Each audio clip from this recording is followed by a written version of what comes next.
दोनों हैं, वो मालिक भी खुद है, काश्तकार भी खुद है। तो ऐसा भूमि का रिकॉर्ड सबसे पहला एक काम, यानी जो डिजिटलाइजेशन ऑफ रेवेन्यू रिकॉर्ड्स, इस पर हमने काम शुरू कर दिया है। सबसे पहले इस काम को हमने शुरू किया था करनाल का सिरसी गांव। सिरसी गांव पूरा उसका एक नेट एक जिसको कहना चाहिए रेवेन्यू रिकॉर्ड बन गया है, और उसको हमने आगे शुरू कर दिया है संयोग से। सर्वेयर जनरल ऑफ इंडिया बड़ी संस्था है, उन्होंने ये काम जिम्मे लिया है और वो कर रहे हैं।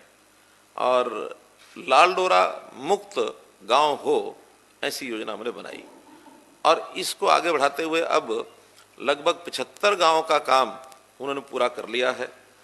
कोरोना के दिनों में थोड़ी कठिनाई आई कि सब जिलों में एक साथ ना करके फिर हम जो ऐसे गांव थे, ऐसे जिले थे जहां कोरोना का प्रभाव उस समय कम था, वो थे महेंद्रगढ़, रेवाड़ी, झज्जर। तो उन जिलों में ज़्यादा काम भी कर लिया है। अब आगे वो बढ़ रहे हैं धीरे धीरे, और हम इसका एक डैशबोर्ड जब बन जाएगा तो आप लोगों को बताएंगे उसकी प्रोग्रेस क्या है। लेकिन उसको कौन सी ज़मीन किसकी है, इवन न केवल किसान बल्कि बाकी भी जो ज़मीन है प्राइवेट यानी पब्लिक लैंड जिसको कहते हैं, सरकारी डिपार्टमेंट्स की जो है, उसको भी आइडेंटिफाई कर लेंगे। और अल्टीमेटली टारगेट हमारा ये है कि एग्जैक्ट 44,212 स्क्वायर किलोमीटर लैंड, यानी अगर उसको हेक्टेयर्स में अगर हम नापेंगे तो 44,21,200 हेक्टेयर ये लैंड बनती है। अब उसका एक एक इंच जो भी जिसका है तो उसको इंटीग्रेट करने के बाद टोटल उसका इतना आना चाहिए। इस ओर हम आगे बढ़ रहे हैं। इसी जमीन के रिकॉर्ड को हम आगे फिर उसकी फसल कैसे बोता है उसका उपयोग करेंगे, और उसके लिए हम ला रहे हैं मेरी फसल मेरा ब्यौरा। ये एक 2 साल पहले इस पोर्टल को हमने शुरू किया था। 2 साल में लगातार उसके अंदर सुधार लाते चले गए, और सुधार लाने के बाद इस बार उसका मैक्सिमम उपयोग हुआ है। किस किसान ने कौन से एकड़ में क्या फसल बोई, ताकि ये हमारे पास डाटा रहेगा तो हमें परचेज करने में आसानी होगी। किसान का कोई मुआवजा है खराब होने के बाद, वो देने के बाद आसानी रहेगी। हम अपने एस्टिमेट्स ठीक से लगा पाएंगे, प्लानिंग ठीक कर पाएंगे। और यदि कुछ चीज़ कम ज़्यादा करनी है, उसको अपील करनी है, जैसे अभी हमने धान की अपील की कि धान कम बोना चाहिए, उसको भी अगर मॉनिटर करेंगे तो उसी में से मॉनिटर कर पाएंगे। अन्यथा कोई भी कुछ कहेगा कि मैंने यहाँ धान बोया था, आज मैं डाइवर्सिफाई करके दूसरा कर रहा हूँ, मुझे दो 7,000 रुपया। अगर हमारे पास ठीक डाटा नहीं होगा तो स्कीम फेल हो जाएगी। स्कीमों को लागू करने के लिए इस प्रकार का डाटा बहुत ज़रूरी है। हर एक मंडी में अब मेरी फसल मेरा ब्यौरा के आधार के ऊपर उनको टोकन दिया जाता है। पहली बार मंडियों के 1800 सेंटर्स जो गेहूं के थे, निश्चित दिन पर बताया जाता था भाई आप किसानों को आना है, उनको फ़ोन करते हैं, SMS करते हैं, टोकन देते हैं, आप आइए अपनी मंडी में अनाज छोड़िए और चले जाइए। वरना 3-3 दिन मंडियों की बाहर लाइनें लगी रहती थी। और इस बार किसान को ये लगा कि जैसे एक ऑटोमेटिक सिस्टम बन गया, हम जाते हैं मंडी में अपना गेहूँ छोड़ते हैं, अपना वापस आ जाते हैं। ये ठीक है, आगे की प्रोसेस जितनी पहली बार की है उसमें थोड़ा टाइम ज़्यादा लगा कि उस किसान के खाते में पेमेंट किस दिन पहुंचनी है। वो शेड्यूल हमारा 7 दिन का था, लेकिन उसमें 15 दिन 14 दिन, शुरू में तो 18-20 दिन भी लगे, लेकिन बाद में 13-14 दिन तक आ गया। अब प्राय वो पेमेंट्स सबकी हो गई है। 500-400 यानी 16,000 करोड़ रुपए में से 500-700 करोड़ ऐसा है जो पाइपलाइन में है, किन्हीं कारणों से है, छोटे मोटे कारण उसके रहते हैं, वो जैसे जैसे क्लियर होगा वो सब पहुंच जाएगा। तो इस बार उसकी प्रोक्योरमेंट अच्छी हो गई है। इसमें कुछ सुधार करने के लिए और हम मेरी फसल मेरा ब्यौरा में सुधार करेंगे, ताकि किसान को घर बैठे सारी सुविधाएं उसके नाते से मिल सके। ये हम कर रहे हैं। हमने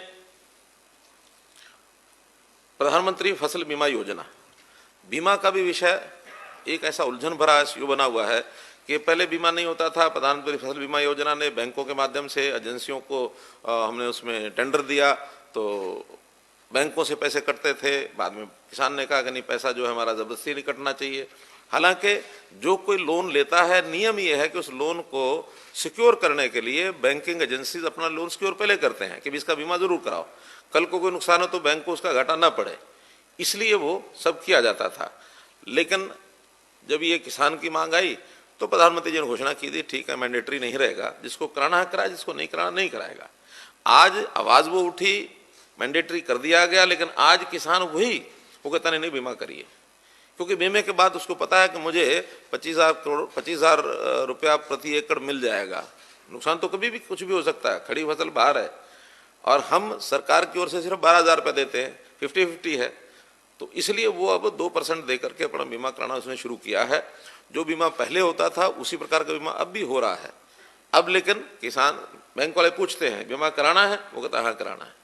और आगे चल करके तो कहीं भी कोई भी लोन किसी का होगा, बीमा उसमें से एक अनिवार्य शर्त एक प्रकार से बनी ही जाती है, हर किसी का उसमें इंटरेस्ट है। तो इसलिए बीमा जो कराया गया, तो एक आंकड़ा मैं आपको बता रहा हूं कि किसानों ने अभी तक जो 12 लाख किसानों ने अपनी फसल का बीमा किया हुआ है, जो कराया था पिछले दिनों में 812 करोड़ रुपया उसका प्रीमियम के रूप में किसानों ने दिया। बाकी सरकारों ने दिया, सरकारों का अलग है, लेकिन किसान को जो मिला है 2632 करोड़ रुपया मिला है, अर्थात 3.5 गुना, 3.5 गुना पैसा ज्यादा मिला किसानों को। अब इसमें चूंकि बीमा कंपनियां होती हैं, उसको कुछ ना कुछ लाभ तो वो भी कमाती हैं, घाटे में कोई कंपनी कभी चलती नहीं है। वो लाभ सरकार के द्वारा जो बीमा दिया जाता है उसमें से वो कमाती हैं, ताकि वो अपना एडमिनिस्ट्रेटिव खर्चे सारे उसमें से चला सकें। प्रधानमंत्री किसान सम्मान निधि 6,000 रुपया प्रति एकड़, नहीं प्रति परिवार, प्रति किसान। पहले इस जमीन का भी रखा गया था कि 2 हेक्टेयर हो, 5 एकड़ हो। बाद में उस कंडीशन को भी हटा दिया कि एक किसान, जो भी लैंड है, उस हर एक किसान को साल का 6,000 रुपया प्रधानमंत्री सम्मान निधि के रूप में दिया जाएगा। ये भी हमने आगे शुरू किया और वो दूसरा साल है, उसका पैसा दिया भी जा रहा है। एक पिछले साल का पूरा दे दिया, दूसरे साल के पहली किश्त ये प्रधानमंत्री जी ने जब अपना पैकेज घोषित किया उसके अंदर घोषणा की कि 2,000 रुपया हर किसान को भेज दिया जाएगा। साथ ही हमने हरियाणा में भी मुख्यमंत्री परिवार समृद्धि योजना के अंतर्गत इसमें हमने कंडीशन रखी हुई है वही कि 5 एकड़ से कम या 1,80,000 रुपये तक जिसकी आय है या नहीं है, और दोनों चीजें। तो ऐसे किसान को या ऐसे परिवार को, बाकी परिवार भी उसमें सम्मिलित हैं जिनकी जमीन नहीं है, उनको 6,000 रुपया साल का हम देंगे। लेकिन हम कुछ प्रीमियम उसमें जो उनकी योजनाओं में, सरकारी योजनाओं में जो प्रीमियम देने की आदत नहीं है, वो प्रीमियम पहले उनको दिलवाएंगे, बाद में बचेगा तो उसका पैसा उसके बैंक खाते में जमा करा देंगे। तो इस प्रकार की ये सब योजनाएं ये हमने दी हैं। प्रधानमंत्री किसान सम्मान निधि जो 6,000 रुपया प्रति साल का है, इसमें 1,392 करोड़ रुपया ये डाले जा चुके हैं पिछले साल में। एक हमने अभी मेरा पानी मेरी विरासत इसकी घोषणा की है। तो मेरा पानी मेरी विरासत का अर्थ सीधा सीधा आप लोगों को पहले जानकारी दी कि पानी बचाना ये हमारा मुख्य हेतु था। और पानी बचाना है तो अल्टीमेटली पीने के लिए जितना चाहिए जरूरी सबको देना ही देना पड़ेगा हमको। अगर पानी बचता है तो उसका सीधा सीधा लाभ इरिगेशन में ज़्यादा होता है, और उसको जैसे हम प्रबंधन ठीक करेंगे उतना ज़्यादा भूमि पर सिंचाई कर सकते हैं। दक्षिण हरियाणा में पानी पहुंचाने के लिए ये पानी का प्रबंधन हमको बहुत काम आया है। 300 ऐसी टेल जहाँ 25 साल से पानी नहीं पहुंचा था, 293 टेल में हमने पानी पहुंचाया है। हमारे कृषि मंत्री जी उसी इलाके से संबंध रखते हैं, यानी इनके क्षेत्र में लोहारू विधानसभा में गया और आखिरी टेल राजस्थान के बॉर्डर पर उन टेल्स में होके आया। आपने एक मेरा फोटो भी देखा होगा, एक ऊंट पर चढ़ करके, और मैंने वहां भाषण दिया था। वो ऊंट का इलाका है वो। कृषि मंत्री उस समय तो कृषि मंत्री नहीं थे आप, उस समय तो चुनाव नहीं जीत पाए थे, उस समय साथ थे।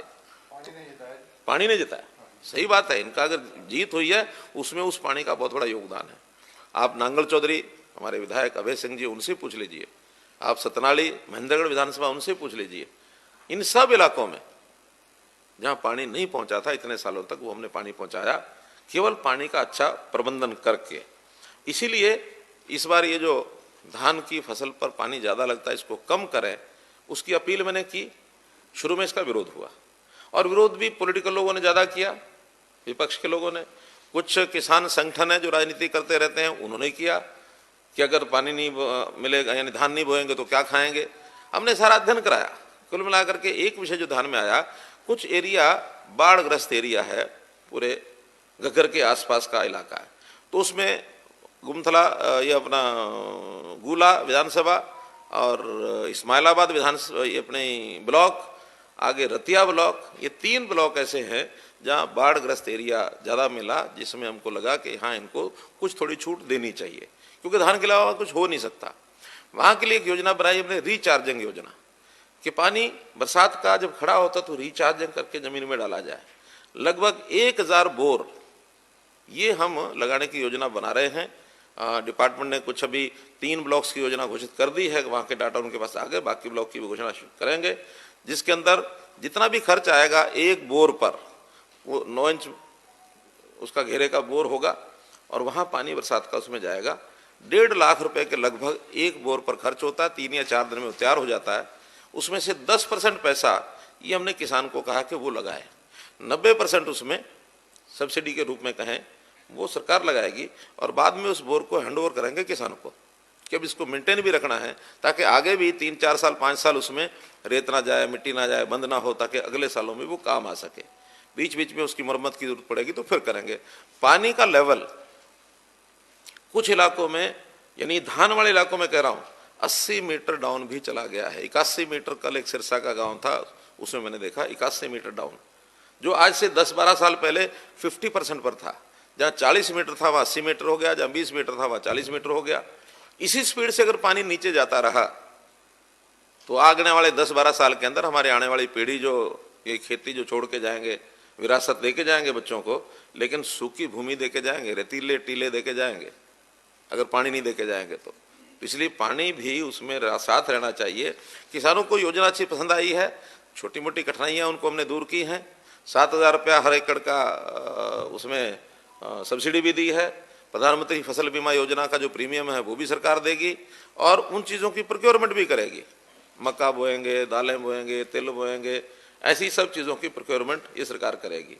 सब्जियों के लिए भावांतर भरपाई योजना, घाटा होगा तो सब्जी का सरकार उठाएगी।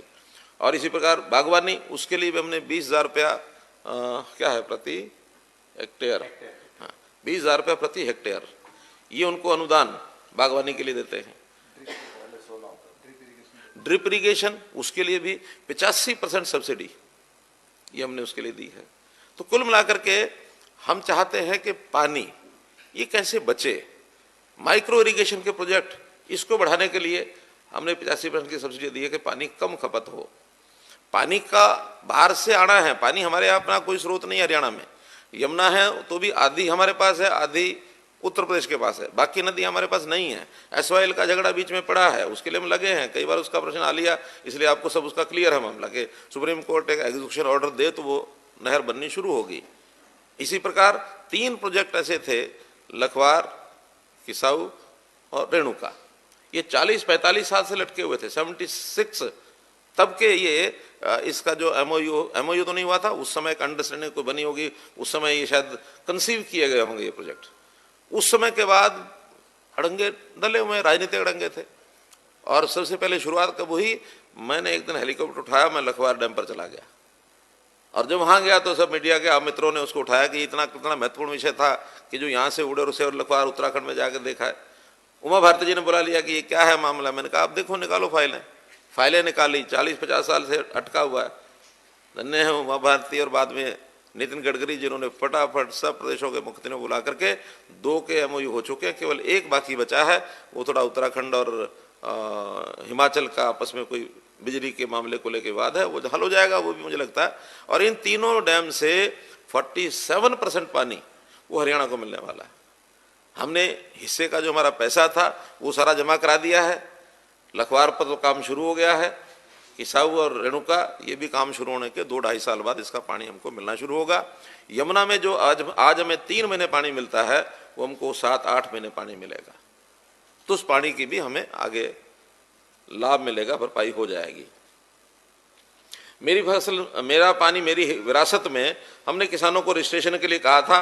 अभी तक 53,000 किसानों ने 58,421 हेक्टेयर ये धान की फसल की जगह अन्य वैकल्पिक फसलें लगाने का एक फॉर्म अपना भर के अपना पोर्टल पर लोड कर दिया है। और हमारा जो टारगेट है वो 1 लाख हेक्टेयर का है। कुल अभी 58,421 हेक्टेयर एकड़ हमारा 1 लाख हेक्टेयर।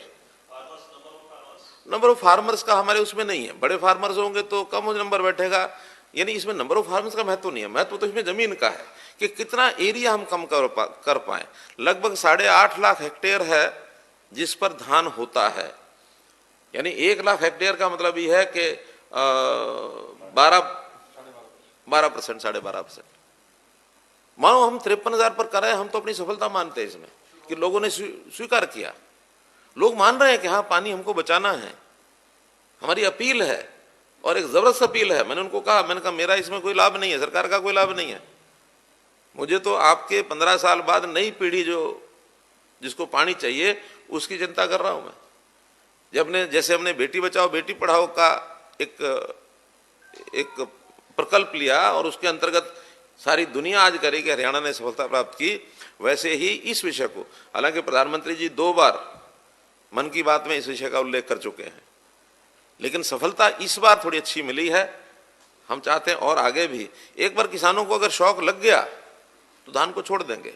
धान की क्वांटिटी भी हमारे पास स्टोर में बहुत है, हमारे पास आज हमारे भंडार भरे पड़े हैं।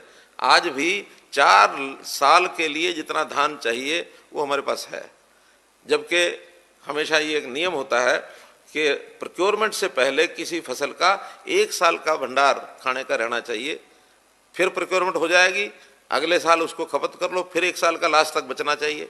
इस बार इस गेहूं के प्रोक्योरमेंट से पहले लगभग यानी 2 साल से ऊपर का गेहूं ये हमारे पास भंडार में था, और इस बार भी 78 लाख मीट्रिक टन ये हमारा गेहूं इस बार आ गया है, पिछली बार से भी कम है।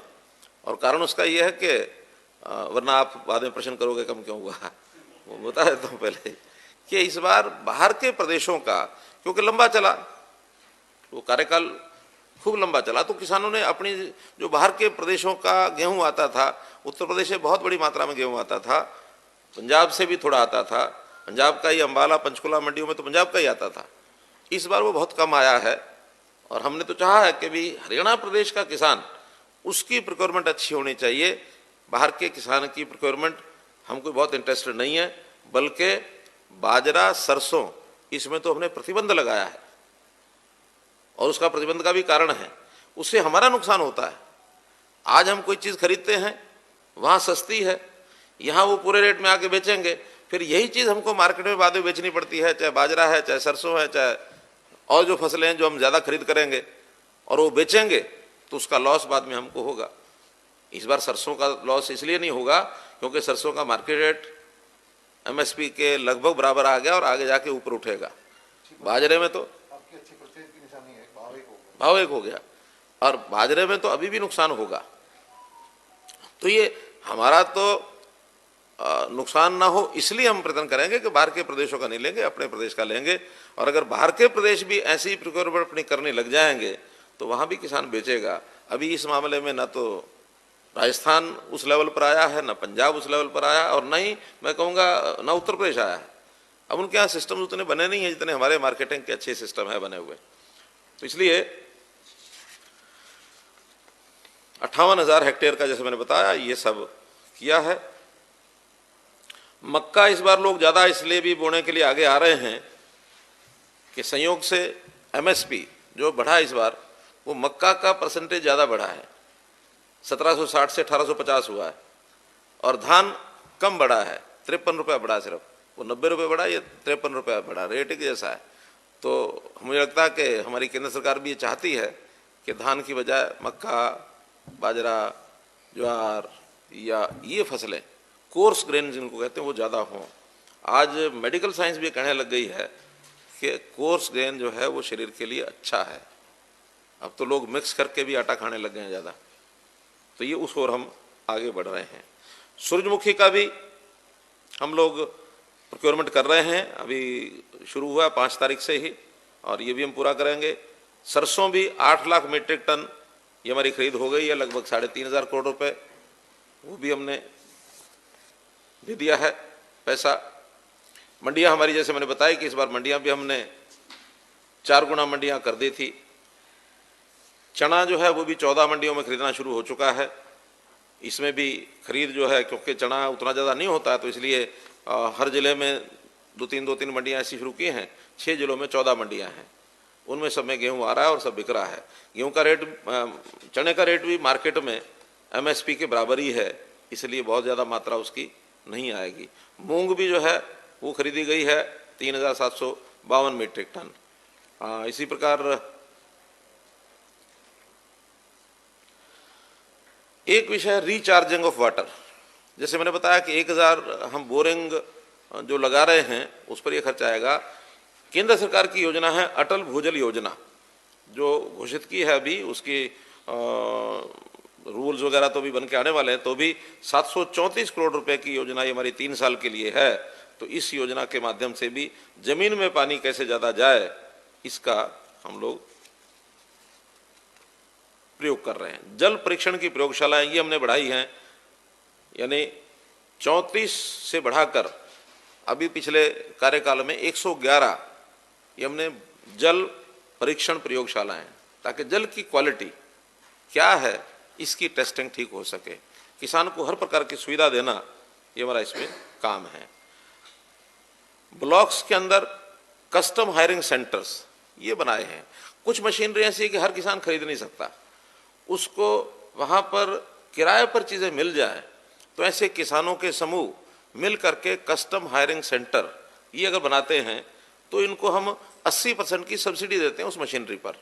अभी जैसे ये स्ट्रॉ यानी क्या उसको बोलते हैं,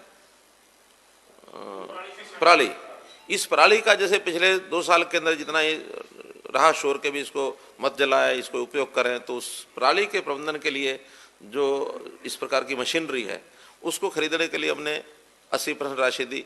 अभी मक्का को बिजाई करने के लिए मेज प्लांटर ये भी हम खरीदने के लिए उनको दे रहे हैं। और ये सारे कस्टम हायरिंग सेंटर पिछले 2 साल में बनाए हैं। इससे पहले कोई इस प्रकार का कस्टम हायरिंग सेंटर नहीं होता था। ये ठीक है कि एग्रीकल्चर डिपार्टमेंट एक आध सेंटर अपना बना लेता था, वो 1 साल मशीनें चलती थी, एग्रीकल्चर पता ही नहीं लगता था कहाँ गई कहाँ नहीं। तो हमने इसलिए प्राइवेट लोगों को कहा कि भाई आप खरीदिए, हम आपको पैसा देंगे 80%, 20% अपना लगाइए, ताकि वो ठीक से अपना संभाल भी करेगा, किराया भी लेगा, कमाई भी करेगा, उसको बिजनेस भी उसको मिलेगा। तो हर कोई अपने हिसाब से उसकी जितनी जरूरत होती है किसान उसको आगे ले लेते हैं, बढ़ा लेते हैं। भावांतर भरपाई योजना में जैसे मैंने बताया, सब्जियां 19 प्रकार की सब्जियां हैं जिनका भावांतर भरपाई योजना में बागवानी फसलों में लागू होती है। पिछले 1.5 साल में 10 करोड़ 11 लाख रुपए की राशि ये हमने किसानों को बांटी है। पंजीकरण इसमें करवाया कुल मिला के 58,000 किसानों ने, और ये लाभ लिया 4,187 किसानों ने। क्योंकि लाभ उसी स्थिति में मिलेगा जब उसका मार्केट भाव से, यानी उसकी जो कीमत कॉस्ट जो उसकी आई है, कॉस्ट ऑफ सोइंग पैदा करने की, उससे भी कम अगर मार्केट रेट हो गया तब उसको हम भरपाई देते हैं। ताकि वो कहीं जब पहले छपते थे समाचार के सड़क पर आलू फेंक दिए, सड़क पर सब्जी फेंक दी, सड़क पर टमाटर फेंक दिए, ये कर दिए वो कर दिए। लेकिन इसमें एक शर्त रखी है कि जिसको ये लाभ लेना है पहले वो किसान रजिस्टर कराए अपने आप को। अगर रजिस्टर नहीं कराएगा तो फिर डिपार्टमेंट जो है उसकी संभाल नहीं कर पाएगा। बिना रजिस्ट्रेशन के, हालांकि रजिस्ट्रेशन में कोई पैसा नहीं लगता, फिर भी लापरवाही करते हैं। अभी पिछले दिनों में दादरी में कुछ किसानों का मामला आया, हमारे कृषि मंत्री भी वहां गए, पता लगा कि उन्होंने अपने आप को रजिस्टर नहीं कराया। लापरवाही जो होती है वो ये होती है। फिर डिपार्टमेंट कहता है बिना रजिस्टर के तो पता नहीं कोई बोएगा या बिना बोए ही आ करके पर्चियां पकड़ा देगा जो मुझे घाटा हो गया। कम से कम डिपार्टमेंट की पकड़ बनी रहे, इसलिए रजिस्ट्रेशन जरूरी है। रजिस्ट्रेशन अगर नहीं होगा तो फिर उनको वो लाभ नहीं मिलेगा। इसके साथ जैसा मैंने बताया, सरसों, बाजरा, दालें आदि जब खरीदते हैं और हमें अपने आप बेचनी पड़ जाती है तो घाटे पर बिकती हैं। इसमें भी 610 करोड़ रुपया ये हमारा इस समय तक लग चुका है। इसको भी हम भावांतर भरपाई योजना में ही मानते हैं, क्योंकि ज़्यादा भाव में खरीदा, कम भाव में बेचना पड़ा हमें, तो ये भावांतर भरपाई योजना में ये पैसा भी इसमें लगा। तो कुल 620 करोड़ रुपए का खर्च इसमें हम कर चुके हैं।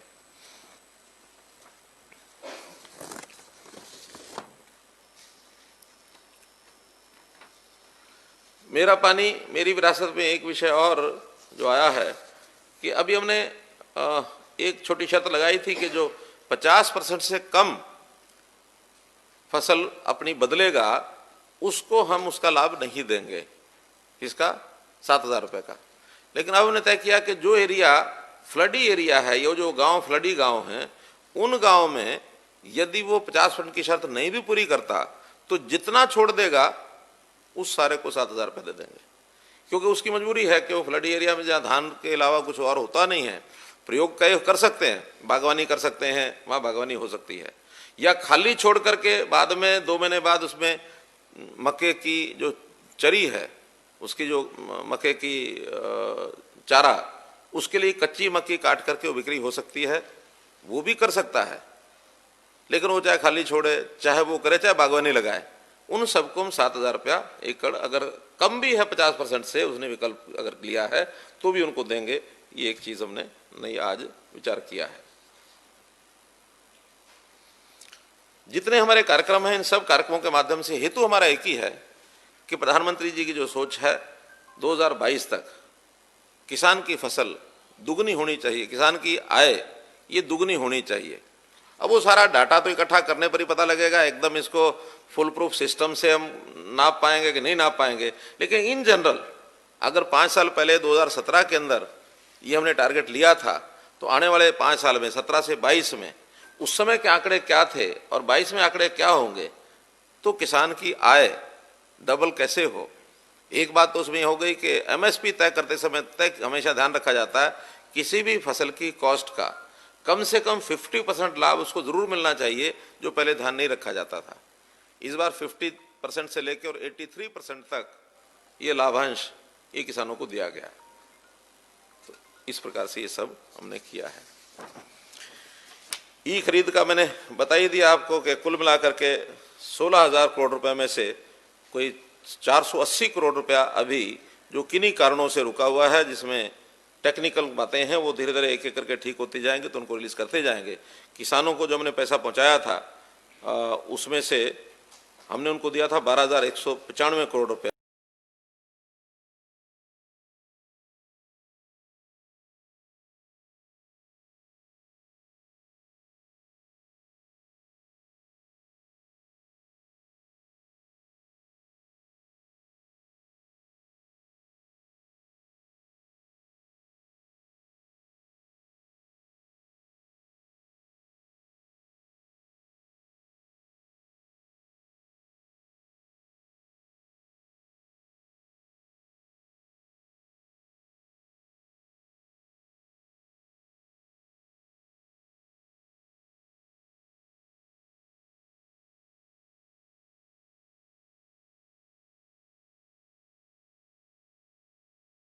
और बदले में हमने जो किसान पहले 30,000 रुपया प्रति एकड़ उसको लोन मिलता था हरको बैंक से, हमने कहा कि अगर आप और एजेंसियों से नहीं उठाओगे, ये प्रूफ दे दो कि हमने कहीं और से नहीं लिया, तो हम 30 के बजाय 60,000 रुपया भी प्रति एकड़ दे देंगे, अर्थात 5 एकड़ के ऊपर 3 लाख रुपया भी देंगे। अगर 1.5 लाख रुपया उसको अधिक मिलता है तो 24% के हिसाब से 36,000 रुपया उसका बचता है साल का। तो 36,000 रुपया बचत कराने के लिए उसके ऊपर कोई इंटरेस्ट नहीं देना पड़ता। हरको बैंक का 7% का इंटरेस्ट होता है, 3% सेंट्रल गवर्नमेंट देती है सबवेंशन। हमने घोषणा की है कि उसका टाइमली पेमेंट पर 4% हरियाणा सरकार जो है वो उसका इंटरेस्ट सबवेंशन करेगी, इसलिए 0% interest for the farmer in हरको bank. तो ये विषय भी हमें सबको ध्यान में रहना चाहिए। देखिए, वो दोनों ही बताएंगे, आड़ती भी बताया डिक्लेयर करेगा कि मैंने किस किस किसान को पैसा दिया हुआ है, और किसान भी बताएगा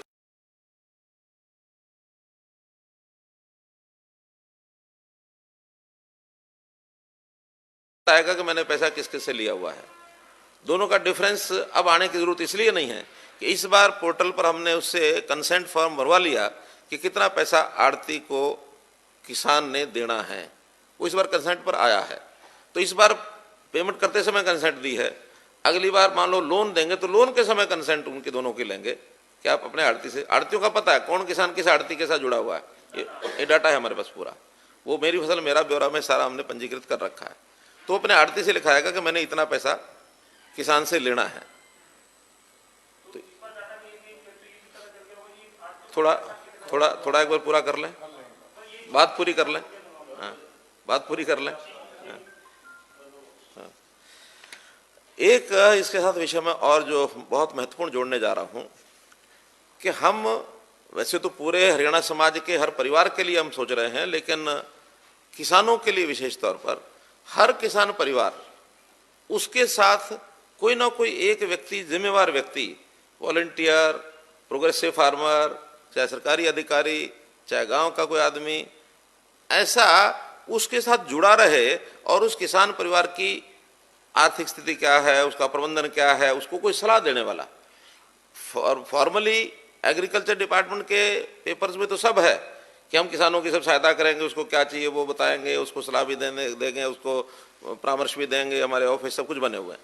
लेकिन अभी जमीन पर उतना नहीं है कि हर किसान को हम संभाल कर सकें।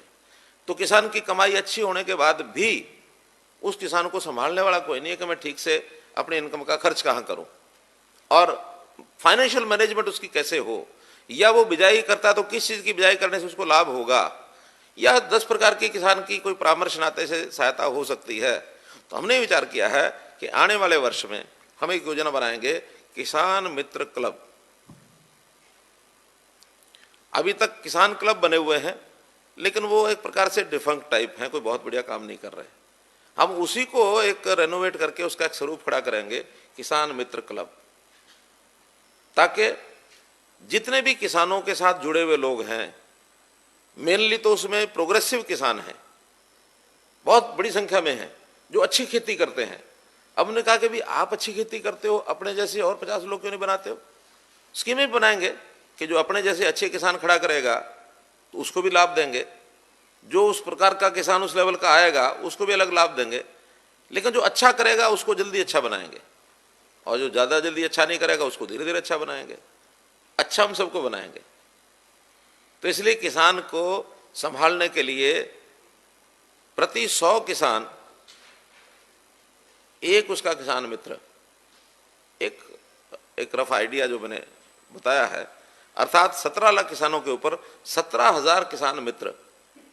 इसमें प्रोग्रेसिव किसान भी होंगे, सरकारी अधिकारी भी होंगे, कुछ वॉलंटियर्स।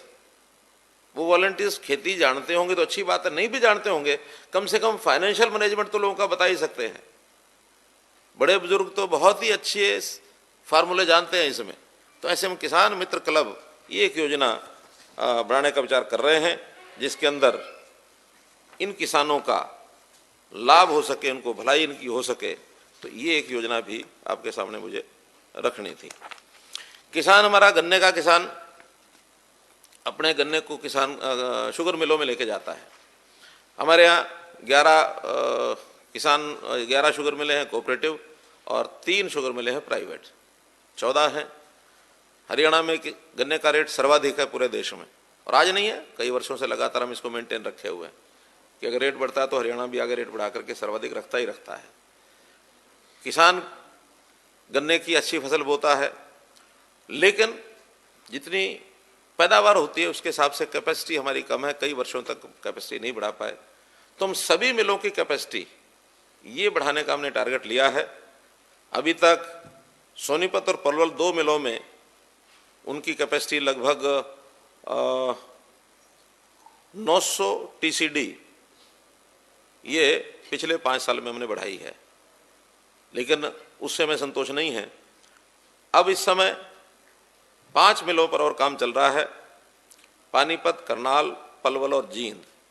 पानीपत 1800 से 5000 TCD, जिसके ऊपर कुल खर्च आएगा 263 करोड़ रुपया, और साथ में को जनरेशन प्लांट भी लगेगा। इसी प्रकार ये मैंने करनाल का बताया, करनाल जो है 2200 से 3500 और 263 करोड़ रुपया, और पानीपत में 1800 से 5000 रिफाइंड शुगर का जो प्लांट है वो पानीपत में लगेगा। इसकी कॉस्ट 354 करोड़ रुपया ये आने वाली है। शाहबाद में उसकी अभी कैपेसिटी बढ़ाने का तो विषय नहीं है, लेकिन एथेनॉल प्लांट लगेगा 60 KMLD का, KLPD का, जिस पर 99 करोड़ रुपया ये खर्च आएगा। पलवल शुगर मिल 1900 से 2200 TCD हो जाएगी, जींद शुगर मिल 1600 से 2200 TCD हो जाएगी, और बाद में अगले वर्षों में गुहाना शुगर मिल को भी 2500 से 3000, कैथल शुगर मिल को 2500 से 3500, ये कुल मिलाकर के कैपेसिटी इनकी बढ़ाने की योजना हमारी बनी है, ताकि कुल कैपेसिटी जो 2014 में 24,800 TCD थी, वो आने वाले समय में 32,100 TCD, अर्थात 8,000 लगभग TCD टन्स, क्या TCD tons, crushing of tons per day, tons crushed per day TCD। तो ये इतना ज़्यादा कैपेसिटी इसकी इन मिलों की इन सालों में बढ़ाने वाले हैं। जहां तक मिलों की रिकवरी का विषय है, हमारे इस 5 साल में 10% रिकवरी ये शुगर की बढ़ी है। अब ये शुगर केन तो शायद जैसा पहले था वैसे ही है, लेकिन मिलों में जो स्थिति थी आप समझ सकते हैं कि उसकी व्यवस्था को ठीक करने में कुछ हमने जो काम किए हैं उसके कारण से 10% का एक रिकवरी परसेंटेज हमारा बढ़ा है। आगे की योजना में 3 मिलें ऐसी हमने विचार की हैं जिसमें बाहर से, यानी सरकारी मशीनरी के बाहर से एमडी जो ट्रेंड लोग होंगे, जो एक्सपीरियंस लोग होंगे, ऐसे एमडीज को हम लगाने के लिए बहुत जल्दी एक टेंडर उसका निकाल रहे हैं, ताकि 3 लोग बाहर से आएँ, फिर उनका कंपैरिजन करेंगे और उस कंपैरिजन में यदि बाहर के जो एक्सपर्ट लोग हैं, बहुत ऐसे लोग हैं जो अलग अलग मिलों में, प्राइवेट मिलों में भी काम करते रहे हैं, बहुत अच्छे पढ़े लिखे लोग हैं, एक्सपीरियंस लोग हैं, उनका यदि लाभ हमें हुआ तो हम इसको प्राइवेट सेक्टर के साथ, माने प्राइवेट सेक्टर नहीं कह सकते, लेकिन उसमें जो एमडीज हैं वो अच्छे एक्सपीरियंस्ड हमको आउटसोर्स करके मिलें, तो ये भी हम करने जा रहे हैं। अभी तो विचार करना है, लेकिन जिनकी क्षमता अच्छी है लेकिन रिजल्ट कम है, पहले हम उन्हें लगाएंगे, तय करेंगे। लेकिन जो बहुत अच्छी वाली नहीं देंगे और घटिया वाली नहीं देंगे तो पहले मध्यम दर्जे की देंगे, ताकि उनको भी काम करने का पूरा मौका मिल जाए। ऐसा ना हो कि बहुत ख़राब हमने दे दी और वो अपना रिजल्ट ना दे पाए और फिर वो हमारी स्कीम ही फेल हो जाए। तो हम जो मध्यम दर्जे की हैं ऐसी 3 मिलें, या कोई एक अच्छी 2 खराब, ऐसा कुछ करके उसका एक प्लान बनाएंगे ताकि हम ठीक से मूल्यांकन कर पाएँ उसका कि हाँ जो प्राइवेट बाहर के लोग आने वाले उनका उपयोग कितना हमको हुआ, कितना नहीं हुआ। नहीं, हम तो पहले इन जनरल ही करेंगे और रिजल्ट देने वाले, देखो जिसने रिजल्ट देना है वो किसी जगह भी देगा, अच्छी जगह भी देगा। प्राइवेट मिलों को नहीं दे रहे, हम तो केवल उनको एंगेज कर रहे हैं। प्रोफेशनल कहना चाहिए, प्रोफेशनल मैनेजमेंट के लोगों को लाने के लिए, कोई प्राइवेटाइज नहीं कर रहे। ग्राउंड वाटर की रिचार्जिंग का विषय मैंने आपको बता दिया, ये भी विषय हमारे पास अलग से है। एक पानी की राइस शूट पॉलिसी होती है। उस राइस शूट पॉलिसी में सामान्यतया कुछ किसान पानी का अधिक उपयोग करने का अधिकार लेते हैं। नियम होता है कि बरसात के दिनों में हर कैनाल का 30% की कैपेसिटी उसमें जो बची होती है उसमें पानी डालते हैं और 7.5 क्यूसेक पर 1000 एकड़ उनको पानी दिया जाता है और उसका एक नॉमिनल चार्ज ये उनसे लिया जाता है। लेकिन पिछले 25-30 साल से जिन किसानों को ये राइस शूट का अधिकार मिला हुआ वही उसको उपयोग कर रहे हैं। इस बार हमने उसमें एक परिवर्तन किया है कि ये कोई मोनोपोली नहीं है कि जिनको एक बार मिला है वो 30 साल से वही, बाकी बेचारे किसान वो देखते रहते हैं। हमने कहा नहीं, उस कैनाल पर 20-20 एकड़ का एक चंक बना करके जितने किसान ग्रुप बना करके अप्लाई करेंगे, हम उस कैनाल का एक्स्ट्रा पानी उन सब में बांटेंगे और सब में बांटने के बाद यदि वो 7.5 क्यूसेक की बजाय कम अगर उसका शेयर आता है जो एक्स्ट्रा पानी है, तो फिर चार्जेस भी कम कर देंगे। चार्जेस 2003 में 150 रुपया प्रति एकड़ थे और 15 साल के बाद 2008 में वो 300 रुपया प्रति एकड़ किए गए थे। थोड़ा कुछ हमारे विपक्षी मित्र ये आवाज़ उठाने लगे कि रेट बढ़ा दिया, रेट बढ़ा दिया। पहली बात तो रेट आज नहीं बढ़े, ये रेट 2 साल पहले बढ़ गए थे। उस समय उनको नहीं पता लगा होगा, आज उनको पता लगा तो उसमें से चिल्पों शुरू हो गई। और दूसरा मेरा ये कहना है कि कोई चीज़ 2003 में 150 रुपये थी और अगर उसको 2018 में 15 साल के बाद डबल किया जाता है, तो डबल करने का सिस्टम किसी भी सिस्टम में अगर हम देखेंगे तो कितने साल बाद हो जाता है? हाँ? 7 साल, 8 साल, 6 साल। अब तो मैं कहता हूं अगर 7.5 साल भी अगर होता तो ये डबल नहीं 4 गुना हो जाता 2008 में, लेकिन वो डबल ही हुआ। तो इसलिए हमारे विपक्षी मित्र इतना भी नहीं सोचते कि हम किस चीज़ की आलोचना कर रहे हैं और किसको हमको करनी चाहिए कि नहीं करनी चाहिए। और 300 में भी अब वो चूंकि कुछ लोगों के जिम्मे था, वो 2 साल से दे भी रहे हैं, कोई उन्होंने शोर नहीं किया। इनको ये तकलीफ होगी कि आज जब नई पॉलिसी इन्होंने बनाई तो इनके जो चहेते किसान उन्होंने कहा होगा कि ये क्या हुआ, हमारे हाथ से सारा कुछ निकल रहा है। अभी तक तो मोनोपोली हमारी थी 7.5 क्यूसेक प्रति 1000 एकड़ की, अब हमने सबको बांट दिया है।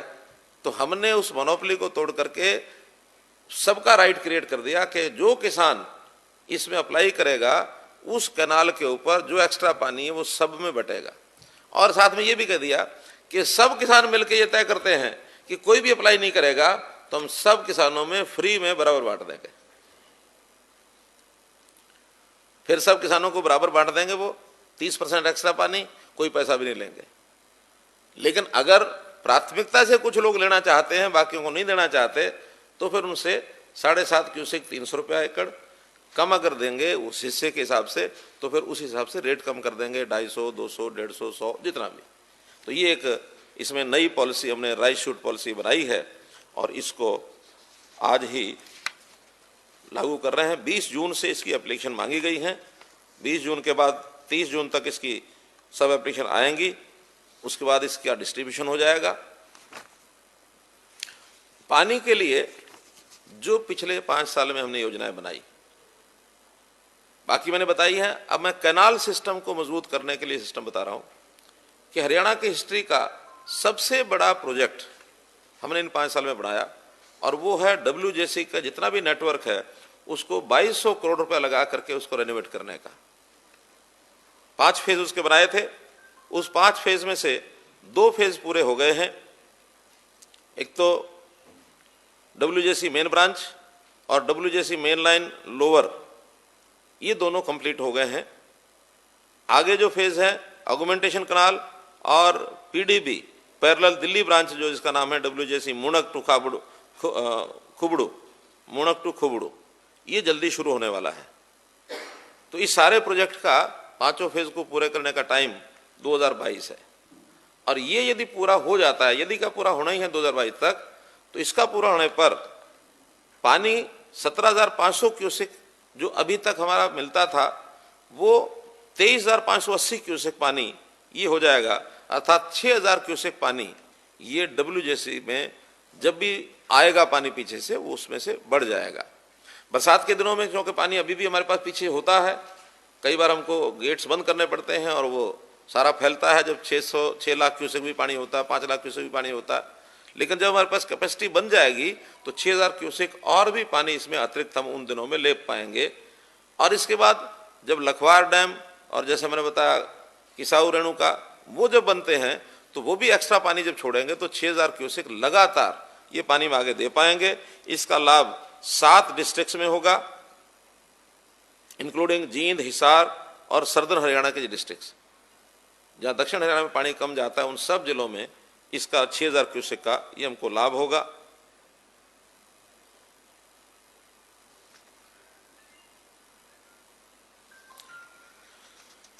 अभी पिछले दिनों के अंदर जो हमारा काम हुआ है उसमें जो लाभ हुए हैं सीधे सीधे, खुबड़ू का जो पानी है वो जो साउथ हरियाणा के डिस्ट्रिक्ट्स थे उनके अंदर जो बढ़ोतरी हुई है, महेंद्रगढ़ कैनाल में 180% बढ़ोतरी हुई है पिछले 4-5 साल में, 14 से लेकर के और 19 तक। लोहारू फीडर में 225% ये पानी हमारा बढ़ा है। क्यों बढ़ा है? हाँ। JLN कनाल रेवाड़ी में 250% पानी ये बढ़ा है। JLN कनाल रेवाड़ी के पानी के बढ़ने का तो एक प्रमाण कि जो झील है वो कौन सी जो डैम है मसाणी बैराज, मैसाणी बैराज पर कोई पानी नहीं आता था क्योंकि सारा दक्षिण से आना होता था। दक्षिण क्या राजस्थान साइड से, राजस्थान वालों ने पानी बंद कर दिया।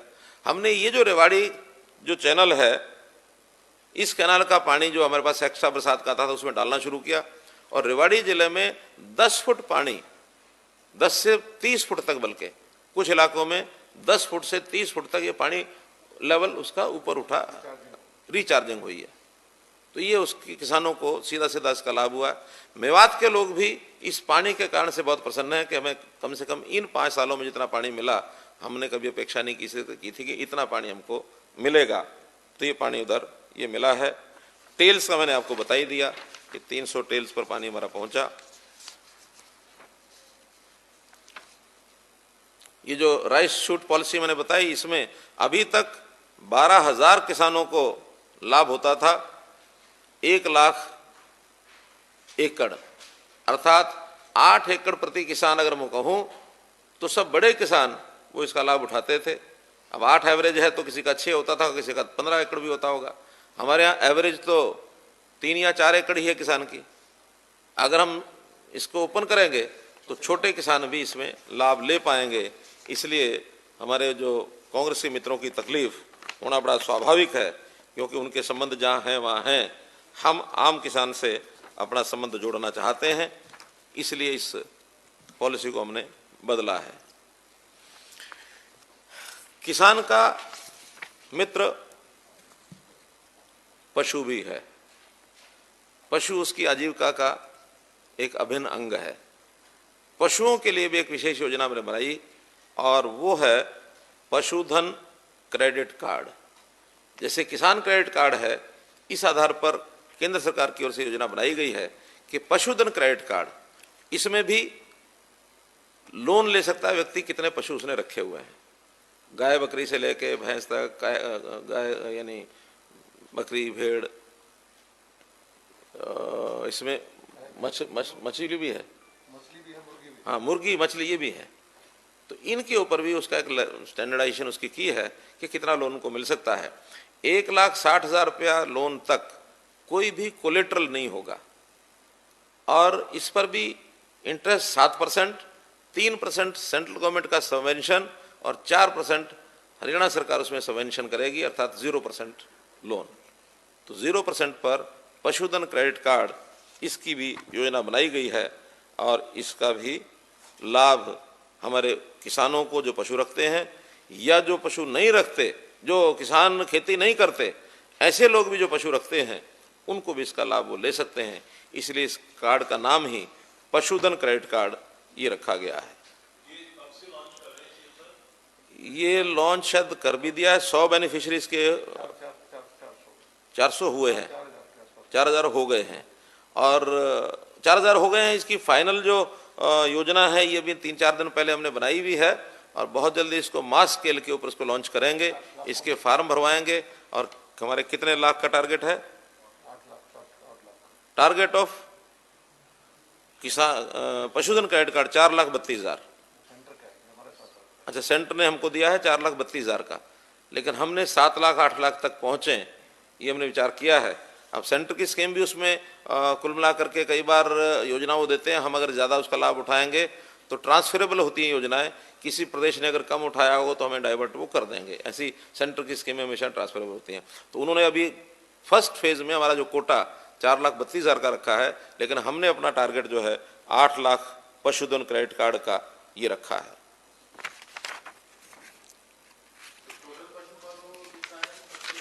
टोटल पशुपालन हमारे यहाँ कितना होगा? 70 लाख पशु हैं, तो उसमें से हम 8 लाख फार्मर को करना चाहते हैं। कोई 2 है, कोई 3 है, कोई 4 है। 10% नहीं है, 50% पर हो जाएगा। 3-4 पशु एनिमल हस्बेंड्री में हाँ हाँ किसानों का डेटा तो पूरा है। पशु 70 लाख पशु है। पशु 70 लाख है तो 70 लाख है तो वो पता लग जाएगा। हमने एक डाटा उनको कहा है कि कितने लोग ऐसे हैं जो 1 पशु रखते हैं, कितने हैं जो 2 से 4 रखते हैं, कितने 5 से 10 रखते हैं और कितने 10 से ऊपर रखते हैं। वो डाटा सारा निकाल रहे हैं। तो क्योंकि अभी तक उस प्रकार के डाटे की जरूरत नहीं थी, अब उसका डाटा इसीलिए हमको रखना पड़ेगा कि हम किस किसान को, खास करके ये जो छोटी योजनाएं हैं, किसान मित्र योजना में भी हम लोग प्रायोरिटी देंगे कि जो छोटा किसान है, 2 एकड़ या इससे कम का किसान है, उनको एक्स्ट्रा एक्टिविटीज़ में प्रमोट किया जाए, सरकारी लाभ उसको पहुँचाया जाए। क्योंकि बड़े किसान का फिर भी अपने खेती में से इतनी आमदन हो सकती है कि वो अपना सिस्टम चला सकता है। हाँ, 2 एकड़ तक का जो किसान है उसकी अपनी ज़मीन में से भी कितना ही अच्छा काम कर ले तो भी उसकी इतनी आमदन नहीं हो सकती कि परिवार को चला सके। इसलिए ऐसे छोटे किसानों को इन छोटे छोटे लोन्स हैं, छोटे छोटे व्यवसाय हैं, इसके अंदर लगाने के लिए इसके सारे हम प्रबंध करेंगे। और एक साथ में जोड़ रहा हूँ मैं विषय, वो है गौशालाओं का और नंदीशालाओं का। हमारे यहाँ गौशालाएं भी लगभग 600 के आसपास गौशालाएं हैं। इनको हम अनुदान देते हैं हर वर्ष लेकिन बहुत कम पैसा इनको अनुदान में दिया जाता है। जितना मिलना चाहिए वास्तव में उनको मिलता नहीं, लेकिन समाज के लोग हैं उसमें अपना योगदान करते हैं और वो जैसे तैसे अपना काम वो चला रही हैं। बड़ा फैक्टर उसके अंदर एक और जो ध्यान में आया कि इन गौशालाओं के पास या जो सड़कों पर आवारा घूम रहे हैं ऐसे 40,000 नंदी हैं, मेल काऊ जिसको कह सकते हैं, सांड खागड़ जिसको बोलते हैं, वो उसको गौशालाएं भी रखने में इंटरेस्टेड नहीं है, रखते भी नहीं है। पहले कभी बैल के रूप में किसान के काम आता था, आज बैल की जरूरत नहीं है, इसलिए वो एक बड़ा एक कठिनाई समस्या बनी हुई है। तो उसमें हम अलग से व्यवस्था उसकी कर रहे हैं कि 40,000 में से 20,000 नंदीशालाएं पंचायतें ये संभालें और बाकी 20,000 अभी जो गौशालाओं में हैं वो गौशालाओं में रहेंगे। फील्ड में अभी जिसको कहना चाहिए आवारा घूमने वाले, बेसहारा घूमने वाले, वो 20,000 हैं। ऐसे 20,000 पंचायतों के माध्यम से और नंदीशाला बनाई जाए और वो पंचायतें जो संस्थाएं बनाएंगी उन संस्थाओं से जो पंचायती जमीन है वो बहुत सस्ते रेट के ऊपर उनको दे देंगे ताकि उसमें चारा पैदा करें और उनके नंदीशालाओं का जो शेड बनाने हैं वो बनाएं। हाँ, 1,000 रुपया प्रति एकड़, पहले इसको हमने 5,000 रुपये प्रति एकड़ रखा था, लेकिन अभी अभी योजना उसकी 1,000 रुपये प्रति एकड़ कर दी है। नॉमिनल ऐसे भी लेना पड़ता है कि जमीन पंचायत की वो सुरक्षित रहे, ऐसा ना हो कि जो नंदीशाला बनाए और वो जमीन को भी ले बैठे। तो थोड़ा सा नॉमिनल इसलिए उसका रखना है और वो जो बाकी ग्रांट या बाकी चीज़ें उसको मिलेंगे नंदीशाला में उसमें से आसानी से दे देगा। कोई 20-30 हज़ार रुपया हर साल का देना उसके लिए मुश्किल नहीं है। तो इनको हम अपने बजट में से ज़्यादा पैसा देंगे और जो गौशालाएँ हैं उसमें भी बेसहारा पशु जो जितना ज़्यादा रखेगा उनको ग्रांट उस हिसाब से ज़्यादा रखेंगे, उसकी पॉलिसी अभी डिपार्टमेंट डिक्लेयर करेगा। तो ऐसी व्यवस्था हम कर रहे हैं कि दुधारू गौशालाओं को वो अपनी व्यवस्था अपने आप करें, बेसहारा पशु जितने ज़्यादा रखेंगे उनको ज़्यादा, नंदीशाला को और ज़्यादा, क्योंकि नंदीशाला में उनका कोई उपयोग भी नहीं है, कोई आमदनी भी नहीं होनी है। तो इसलिए कुछ समाज इकट्ठा करे, कुछ पंचायत उसमें डाले और कुछ सरकार डाले। तो ऐसा करके नंदीशालाओं की व्यवस्था ये हम करने वाले हैं। अभी तक जो फंडिंग होती है वो गौशाला नंदीशाला को 15-20 लाख रुपया होती है, लेकिन उससे उनका खर्च नहीं चलता है, तो इसको बढ़ाया जाएगा। और ये सारा काम पहले जो अर्बन लोकल बॉडीज़ और पंचायत डिपार्टमेंट करता था, अब ये एनिमल हस्बेंड्री को ये सारा काम दिया गया है ताकि गौशालाएँ, नंदीशालाएँ, इसका रजिस्ट्रेशन, इसका सारा हिसाब किताब ये एनिमल हस्बेंड्री डिपार्टमेंट ये करेगा। 50 लाख वैक्सीन, वो तो कितने नंदी होंगे उसके हिसाब से होगा।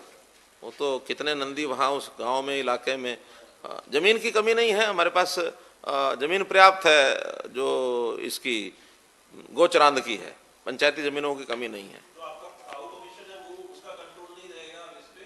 कौन? काऊ कमीशन का कंट्रोल नहीं होगा? नहीं, कंट्रोल देखिए, काऊ कमीशन होता है कोई चीज़ गड़बड़ तो नहीं हो रही है, चीज़ों को संभाल करना है, जो सरकारी नियम है वो लागू हो रहे हैं कि नहीं हो रहे हैं, उनका एक अपना काम होता है। ये सारा काऊ कमीशन का कंट्रोल पहले भी नहीं है, पहले भी अपनी अपनी सोसाइटियाँ, समितियाँ, गौशाला समितियाँ बनी हुई हैं, सब अपने तरीके से करती हैं। वही काऊ कमीशन, गौ सेवा आयोग, वही पैसा है ये वही पैसा वो गौ सेवा आयोग को या काऊ कमीशन को सरकार ही देती है वो पैसा।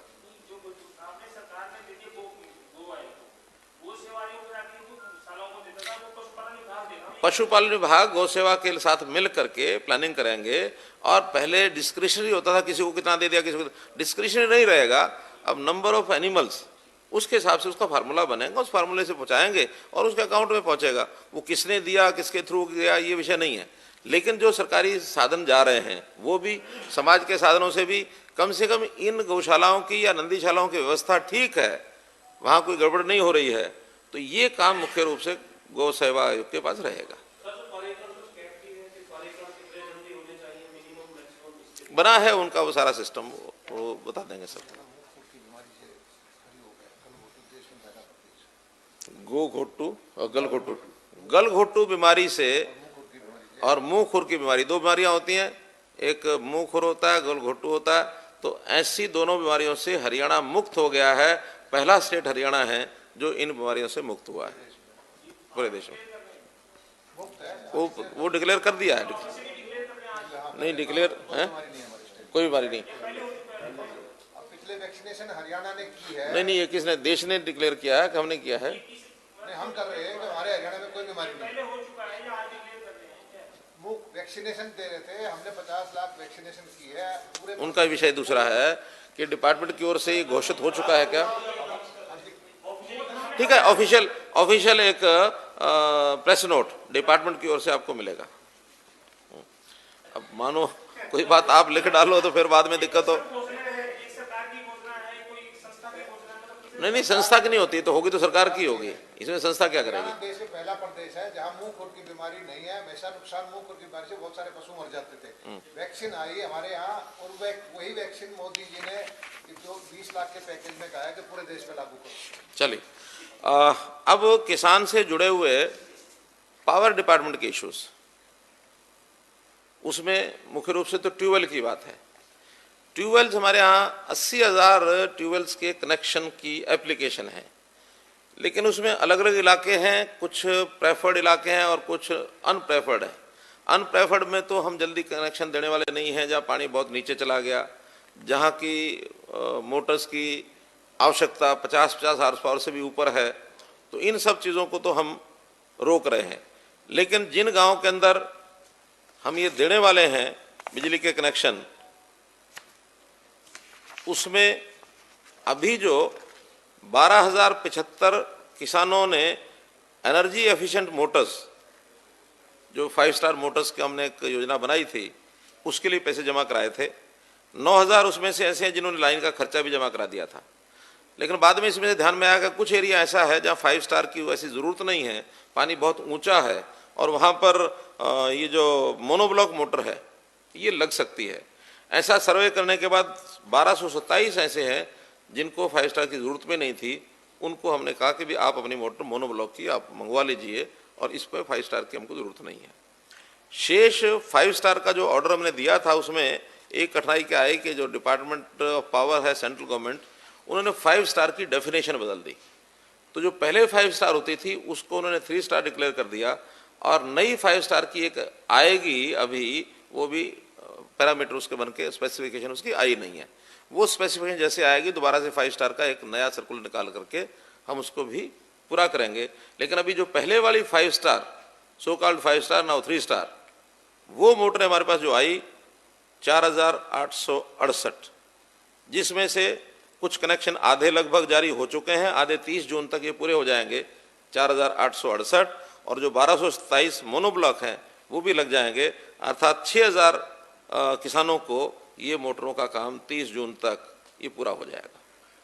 क्योंकि ये काफ़ी एक चर्चा का विषय है कि भी मोटरों के पैसे ले लिए हैं और वो लग नहीं रहे हैं। ये कुछ टेक्निकल चीज़ें होती हैं, उस टेक्निकल चीज़ों में कई बार डिले होता है। तो ये टेक्निकल बात मैंने आपको बताई है कि 5 स्टार को 3 स्टार किया गया। अब now 5 star would be another specified item. तो उसके अंदर उस समय कैसी स्थिति बनेगी उसको हम दोबारा से डिक्लेयर करेंगे, घोषणा करेंगे, वो सेंट्रल गवर्नमेंट का है। पावर हमारी जो है वो गांव में खास करके, क्योंकि किसान का विषय गांव के साथ जुड़ा हुआ है। मेरा गांव जगमग गांव जो योजना जो हमने बनाई थी उसके अंदर 4,500 गांव में इस समय 24 घंटे बिजली जा रही है। और आने वाला जो हमारा हरियाणा दिवस है 1 नवंबर तक, इसमें 500 गांव और जुड़ जाएंगे।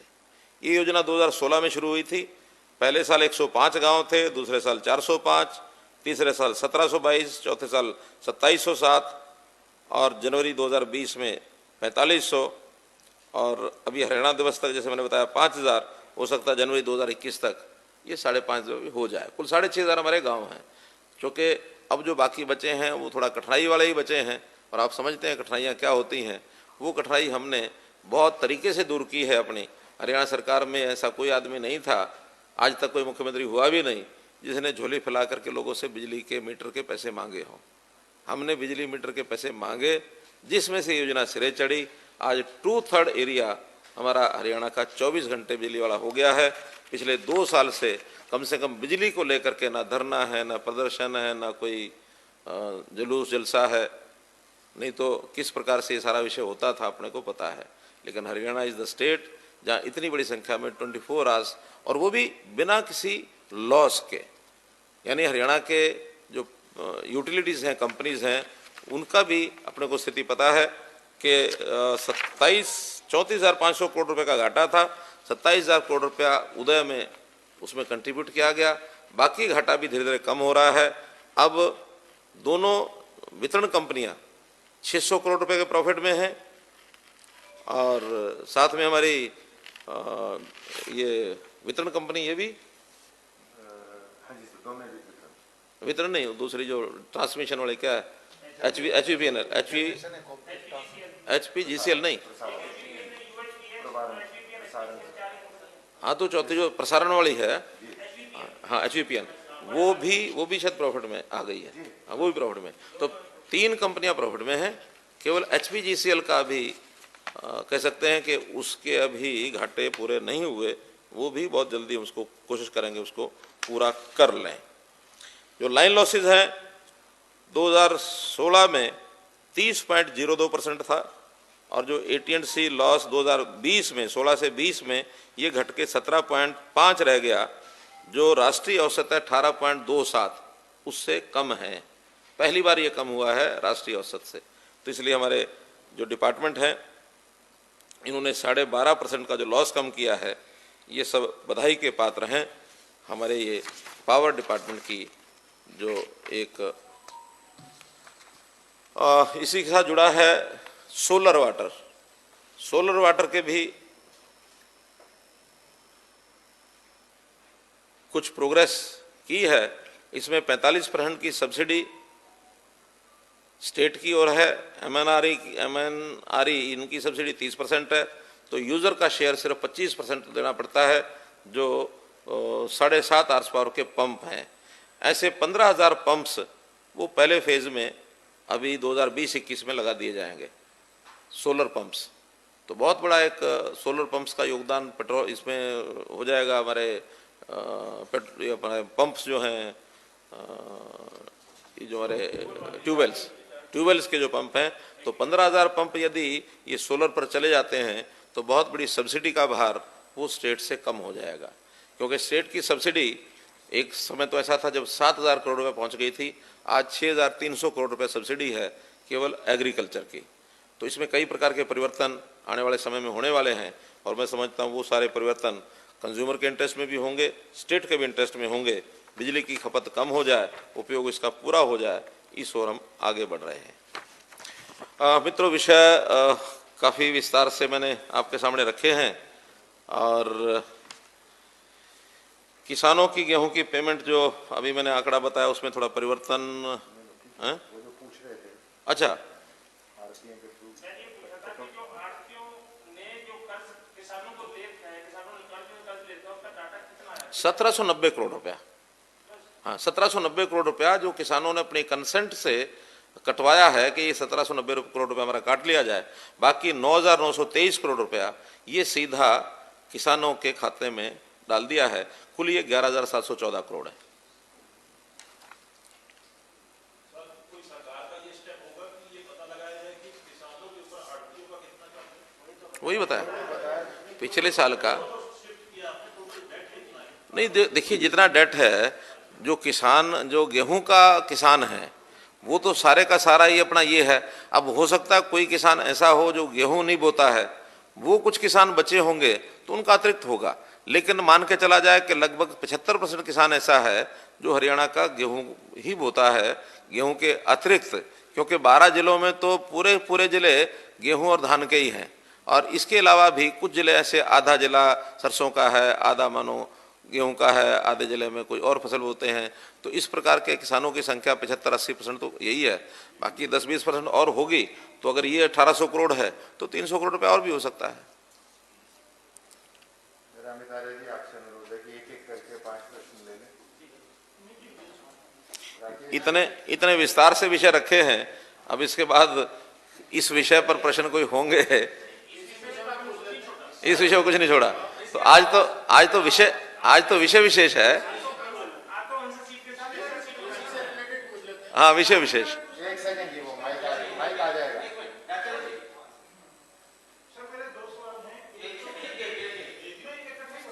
चल बोल दो। एक तो ये बताएं सर कि आपकी पॉलिसी बहुत अच्छी थी किसानों को आड़तियों के चंगुल से बचाने के लिए, लेकिन ऐन मौके पर जिस तरह से आड़तियों ने अपना चक्कर चलाया और पेमेंट्स में डिले हुई, आने वाले जो धान की खरीद होएगी उसको लेकर हम अभी से, क्योंकि सरकार की स्पष्ट पॉलिसी है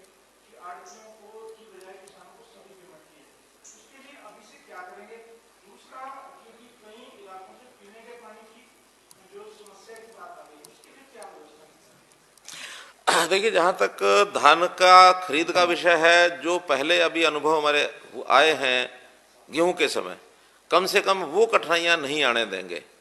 अब उन कठिनाइयों में मुख्य चीज़ है डिले। तो डिले जो 7 दिन से कहीं 12 दिन हुआ, 14 दिन हुआ, वो नहीं आने देंगे। अभी भी किसानों ने जहाँ डिले किया है उन सबको 15% ब्याज, जितना पैसा उन्होंने अपने खाते में रखा है 3 दिन छोड़कर, क्योंकि 3 दिन का तो उनके साथ कंडीशन थी भी आड़ती के खाते में पहुंचने के 3 दिन के अंदर अंदर किसान को पहुंचना चाहिए। 3 दिन छोड़कर बाकी जो समय ज़्यादा लेट किया है उतना ब्याज 15% के हिसाब से किसानों के खाते में जाएगा। वहाँ वो बिल्कुल सरकार को अकाउंट पता है। इस बार बहुत सिस्टम ऐसा बनाया, एक एक ट्रांजैक्शन की टाइमिंग ये हमारे पास है कि किस दिन पैसा आड़ती के अकाउंट में गया, किस दिन आड़ती ने बीच में एक नोडल अकाउंट और बनाया है कि किसान सीधा, मतलब आड़ती सीधा किसान के खाते में नहीं भेजेगा, किसान वो पैसा एक नोडल अकाउंट में भेजेगा और नोडल अकाउंट में सेम डे नोडल अकाउंट से किसान के उसमें जाएगा। तो नोडल अकाउंट का कंट्रोल तो सरकार के पास है। इसलिए जो डिले हुआ है वो आड़ती के खाते में जाने के बाद डिले हुआ, तो उसका अकाउंट मालूम है कि कितना पैसा आड़ती के खाते में कब गया और उसने वापस नोडल अकाउंट में कितने टाइम के बाद, 3 दिन के अंदर अंदर उसको डालना था। अगर 3 दिन से ज़्यादा डिले किया है तो वो इंटरेस्ट उनको देना पड़ेगा। आड़ती कमीशन, हाँ कमीशन भी हमारे पास है।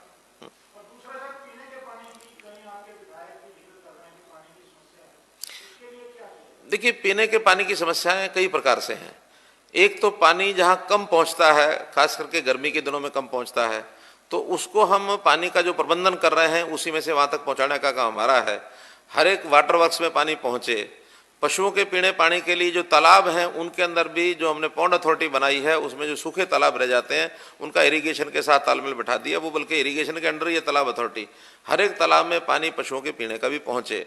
जहाँ तक पानी कुछ नीचे का जो लिया जाता है वो खराब पानी है, उसकी जगह पब्लिक हेल्थ के माध्यम से पानी घर घर पहुँचाया जाए।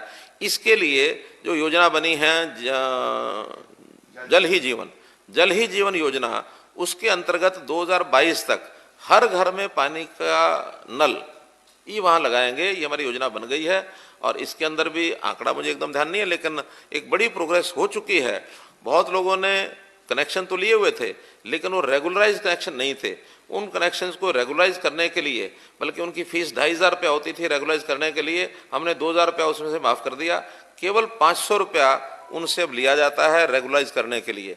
जो 500 रुपया भी नहीं दे सकता उसके लिए भी एक स्कीम बना दी है कि जो 500 रुपया देगा उसका 40 रुपये महीने का बिल आएगा, और जो 500 रुपया नहीं देगा या नहीं देना चाहता उसका 50 रुपये बिल आएगा, 10 रुपया महीना उसमें से पूरा कर लेंगे उसका।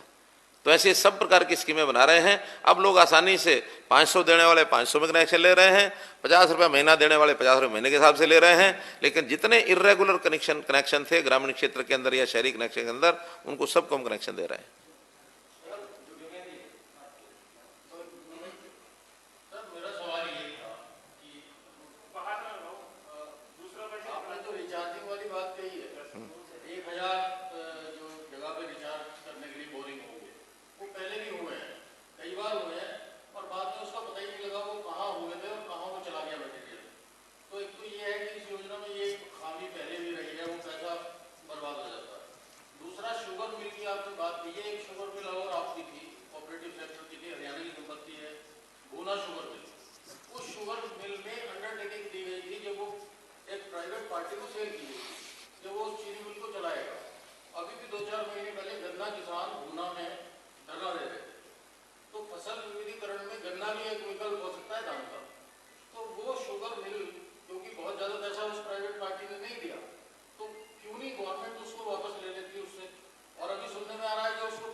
पहला विषय है कि किसान का जो वो लगाए गए थे बोरिंग, वो बोरिंग पहले लगे, सरकार ने लगा दिए।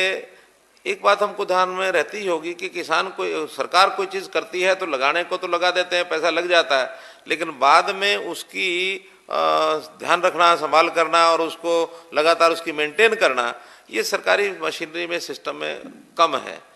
इसीलिए हमने इस बार योजना बनाई कि इस बार किसान से भी 10% लिया जाए। अगर हम 1.5 लाख में से 15,000 रुपया किसान से लेंगे तो निश्चित रूप से, अच्छा फिर किसान को ही हैंड ओवर करेंगे हम, सरकार के हवाले नहीं रहेगा वो। हम तो उसमें एक प्रकार से जिसको कहना चाहिए 90% सब्सिडी दे दी, किसान के हवाले रहेगा, तुम्हारा माल है, तुम्हारा सिस्टम है, इसको रिचार्जिंग रखना तुम्हारा काम है। हाँ, 3 साल के बाद 4 साल के बाद उसकी मुरम्मत के लिए किसान को कुछ और देना पड़ेगा या सरकारी सिस्टम से उसको ठीक कराना पड़ेगा, क्योंकि अभी तक उदाहरण ये है कि 3 साल से ज़्यादा वो चलता नहीं है एक बार में। 3 साल बाद उसको साफ करना पड़ता है, उसकी रेत भरती है, बाकी सब है, क्योंकि आखिर ये चीज़ ऐसी है कि जो बहुत साफ सुथरी नहीं होती, पानी भरना है, मिट्टी भी जानी है, सब कुछ होना है। 3 साल बाद उसका रिपेयर करने का काम और 10% उससे लेकर के किसानों का हवाले करने का काम एक नया प्रयोग है, करके देखते हैं, फिर अगर इसमें कोई कठिनाई आएगी तो फिर विचार करेंगे। दूसरा है क्या, किसान मित्र क्लब योजना अभी मैंने बताया इस साल के अंदर की बात कही है, तो अभी आज मैंने इसकी घोषणा की है। अब इसकी निट्टी ग्रिट्टी छोटे बड़े विषय जो हैं वो डिपार्टमेंट को बैठाएंगे और उसका सिस्टम बनाएंगे।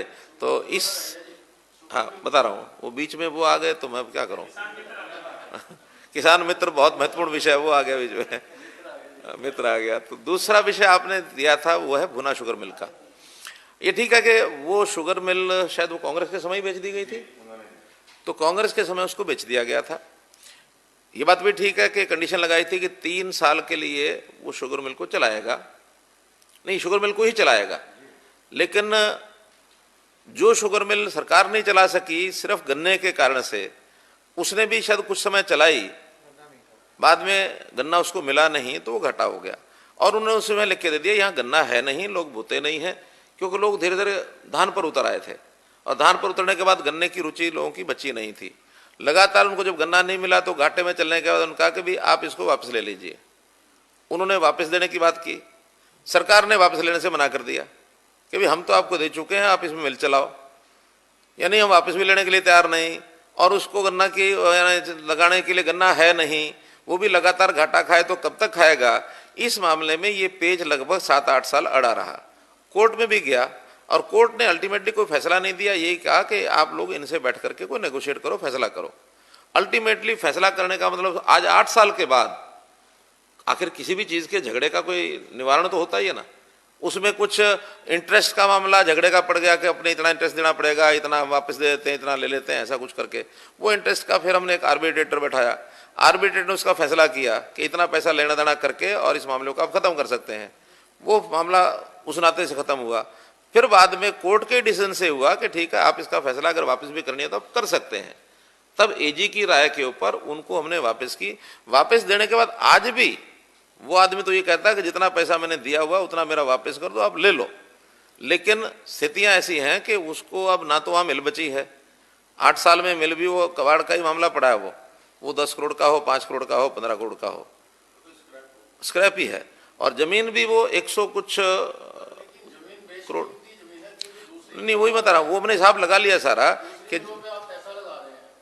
वो हमने सारा हिसाब लगा लिया कि उतने पैसे की जमीन, जितना पैसा उसको वापस करना पड़ेगा उतना पैसा उस जमीन का हमको नहीं मिलता है। वो सारा हिसाब लगाने के बाद अल्टीमेटली फैसला हुआ कि भाई उसको छोड़ दिया जाए। और छोड़ने के बाद वो तो आज भी कहता है कि इस जमीन को आज ले लो आप वापस, उसकी ओर से मना नहीं है। अब हम हिसाब लगा करके उसको देखेंगे कि मान लो मिल तो नहीं है, अब जमीन केवल मिलती होगी और हमको लगा कि हाँ उस रेट से कम में मिलती है जितना पैसा उसको दिया हुआ है, तुम ले लेंगे। अगर आपको लगता हो कि वो जमीन कम की है, जरा हिसाब किताब लगा के हमको बता दो तो हमको पैसा दे के ले लेंगे। हाँ जी, हाँ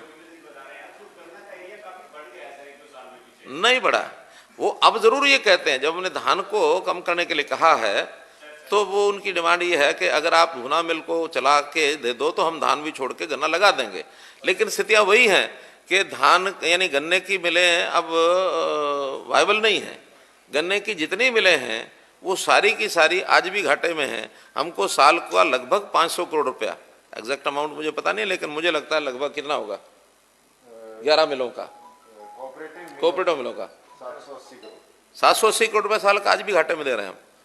तो इतने घाटे की मिलें चलाई नहीं जा सकती हैं, और किसान जो बोएगा वो बेचेगा, बिकेगा तो आगे बढ़ेगा। और आज हमें गन्ने वाली चीनी वाली भी बहुत आवश्यकता नहीं है। चीनी का रेट तो पिछले 5 साल से पिटा हुआ है, यानी 2500 से लेके 3300, 2500 से 3300, आज हम 340 रुपया रेट दे रहे हैं। आज हमको ब्रेक इवन 3400 का है। अगर ₹3400 चीनी अगर होती है तब 340 रुपए का ब्रेक इवन है। 3400 क्विंटल, 3400 क्विंटल। 107 से इससे सीएम साहब सर सप्लीमेंट्री एसी का 107 से उस एरिया में मतलब गन्ना का जो एरिया है सर बड़ा है फतेहाबाद में।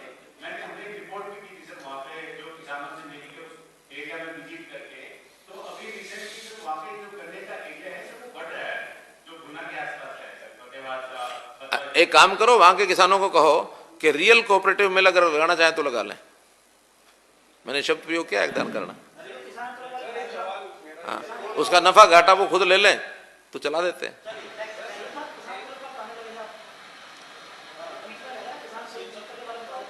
भाई ये आवाज बिना माइक के ना बोले प्लीज।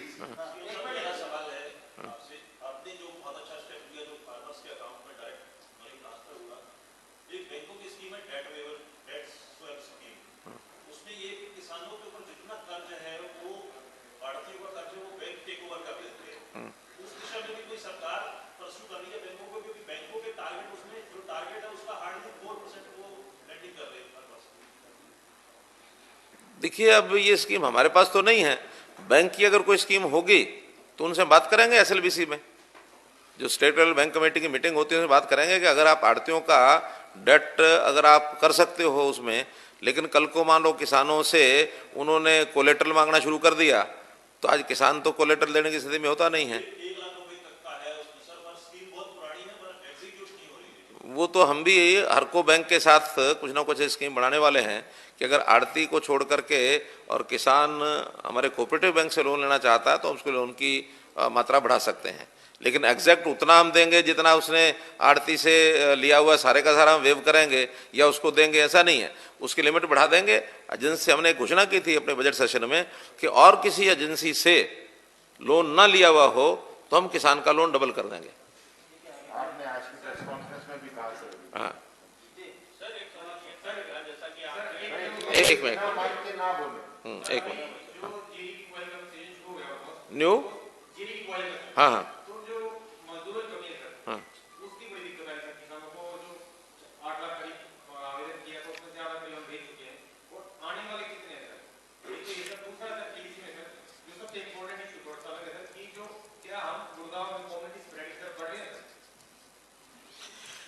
देखिए जहाँ तक धान को ब्याई के मजदूरों का विषय है, ये ठीक बात है कि इस बार मजदूर बहुत कम आ रहे हैं।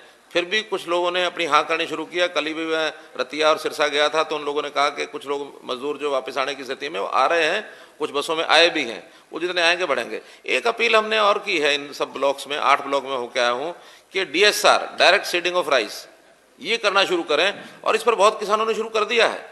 DSR में भी पानी बचता है, डायरेक्ट सीडिंग जो है वो उसमें हो जाती है, तो डायरेक्ट सीडिंग में उनको मजदूरी की जरूरत भी नहीं पड़ेगी।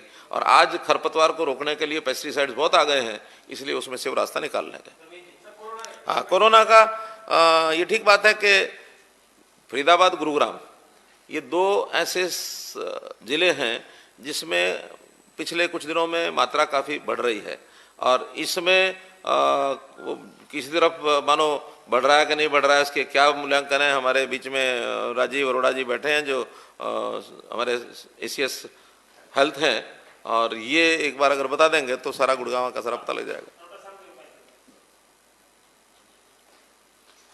जो आपका स्पेसिफिक क्वेश्चन है ना वो ये है कि क्या गुड़गांव में हम कम्युनिटी स्प्रेड की तरफ बढ़ रहे हैं।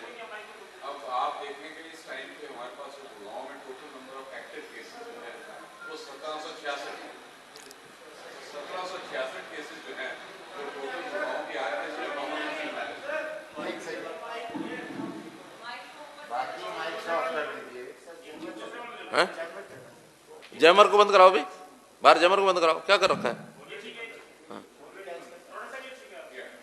तो टोटल जो हमारी गुड़गांव की पॉपुलेशन है 2022 के सेंसस में आएगी वो ऑलमोस्ट 2 मिलियन के आसपास क्रॉस कर जाएगी उसको।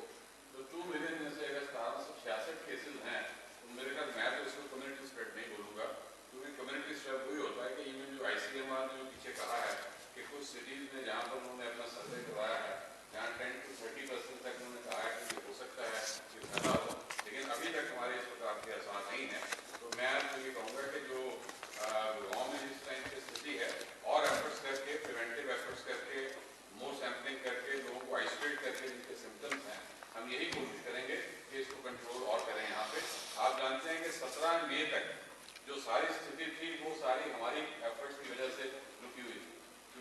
में जब लॉकडाउन था, जो हमारी एफर्ट्स थी वो इमीडिएटली नजर आ रही थी। उसके बाद हम उम्मीद भी कर रहे थे कि जैसे ही लॉकडाउन खुलेगा, और काफी दिनों तक तो जो एक गुड़गांव का बॉर्डर रिस्ट्रिक्टेड भी रहा, लेकिन अल्टीमेटली जो इम्पेरेटिव्स ऑफ इकोनॉमी एंड दूसरी चीजें हैं, उसके बाद बहुत सारी चीजें खुली हैं, इकोनॉमी खुली है, सब कुछ खुला है। तो तब भी मैं ये कहूँगा कि 1766 अगर हमारे पास आज के दिन में एक्टिव केसेस हैं, फ्रॉम 18 मई to आज हमारी 10 जून हो गई, विच मीन ऑलमोस्ट 30 डेज, तो ऐसी बात नहीं है कि वो उसको कम्युनिटी स्प्रेड कहा जा सकता है। ठीक है, हो गए 5-6। चल, दो प्रश्न और, एक आपका एक आपका। हो गया आपका। शुरू में कहा कि किसानों के ऊपर सियासत हुई है अभी तक जो भी हुआ है, तो सियासत से ही जुड़ा एक सवाल है था कि पानी के ऊपर सरकार ने इतना काम किया, पानी आपके विजन में भी शामिल है। मंत्री जी ने माना कि वो जो है जीते भी पानी की वजह से है, एमएलए नामिल चौधरी भी कहते हैं कि पानी की वजह से हम जीते। तो अब तक सरकार एसवाईएल के पानी लाने के लिए क्या है? देखो, मैंने पहले बता दिया, एसवाईएल का विषय 12 साल के बाद प्रेसिडेंशियल रेफरेंस में सब निकाल करके और सुप्रीम कोर्ट के द्वारा ये निर्णय करवा लिया। उनको हमने अर्ली हियरिंग की एप्लीकेशन लगाई, सारा कुछ किया, और उन्होंने निर्णय दे दिया कि एसवाईएल पर हरियाणा का हक है। क्योंकि ये तो पहले डाउटफुल यही था कि हरियाणा का हक है कि नहीं है। पंजाब ने जो एक्ट पास किया था, उसमें जो पुराने समझौते को रद्द करने का, वो उस एक्ट को निरस्त कराया, और उसके निरस्त होने के बाद अब कम से कम वो मामला तो खत्म हो गया, और आज हरियाणा का एसवाईएल के ऊपर यानी हक है और मिलना ही चाहिए। सुप्रीम कोर्ट ने कहा कि इसको हरियाणा को मिलना ही होगा। अब नहर कौन बनाए, कब बने, कैसे बने, एग्जीक्यूशन का एक ऑर्डर ये सुप्रीम कोर्ट ने देना है, और उसके लिए लगातार हियरिंग चल रही है। बीच में सुप्रीम कोर्ट ने कहा कि आपसी बातचीत करके म्यूचुअल कंसेंट से कोई रास्ता निकालें। म्यूचुअल कंसेंट को लेकर के सारे प्रयत्न जो होने थे हुए हैं, होने के बाद अल्टीमेटली कोई रास्ता निकला नहीं है। अब पिछली जो इससे पहले की तारीख लगी थी सुप्रीम कोर्ट ने, हमने कह दिया था कि अब वो संभव नहीं है, वो हमारी बात तो मान ही रहे। अल्टीमेटली बनानी तो एसवाईएल है, उसमें म्यूचुअल करने का कोई और विषय तो है नहीं। म्यूचुअल तो यही कर सकते हैं किस एजेंसी से बनवाना, किस दिन उसका मुहूर्त करना, यही तो होती है म्यूचुअल। अब इसके अलावा म्यूचुअल तो है नहीं। तो इसलिए हमने सुप्रीम कोर्ट को कह दिया, और सुप्रीम कोर्ट मुझे लगता है जल्दी अगली एक आध सिटिंग के अंदर ये फैसला देने ही वाली है कि इसको कौन बनाएगा, कैसे बनाएगा।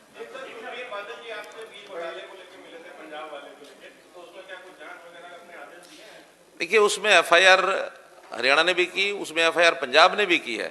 तो पंजाब ने प्रोएक्टिव होकर के और उस व्यक्ति को, वो जो कंपनी के मालिक थे, उनको पकड़ लिया है, वो अपनी इन्वेस्टिगेशन कर रहे हैं। और मैं समझता हूँ अगर वो इन्वेस्टिगेशन करके उस रिजल्ट तक पहुंच जाते हैं तो आखिर एक दोष का निर्णय तो एक ही होना है, एक ही दोष का एक सजा मिलनी है। अगर वो नहीं कुछ कर पाएंगे तो फिर हम देखेंगे।